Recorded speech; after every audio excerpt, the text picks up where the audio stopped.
আচ্ছা আন্টি বলো তো, এটা তুমি খাইছো কেমন লাগতেছে? সত্যি করে বলবা। এইটা খাইতে কেমন লাগতেছে, এটার যদি সত্যিকারের অনেস্ট রিভিউ দেই তাহলে এটা মানে সবার মুখের স্বাদটা একরকম না, কারোর কাছে ভালো লাগে কারোর কাছে ভালো লাগে না। তবে এটা বেশিরভাগ মানুষের কাছেই ভালো লাগবে না, এর থেকে আমাদের লটকন অনেক বেশি ভালো।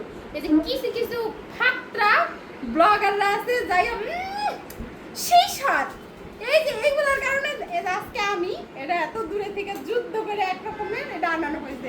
তাহলে এরকম অনেকেই অনেক টাকা নষ্ট করে, এটা মনে হয় অনলাইনে 1000 টাকার উপরে কেজি আছে। তাহলে আমার মনে হয় যে এটার দাম তুলনায় এটা একেবারেই বাজে, একেবারেই বাজে। আচ্ছা একটু খেয়ে বলো তোমার, আর আমার খাওয়ার রুচি নেই, আমি একদম তারপর একটু মুখে দাও দেখি, রিয়াকশনটা দেখি। তো গাইস আপনারা দেখতে পারলেন রিয়াকশনটা অবশ্য কেমন।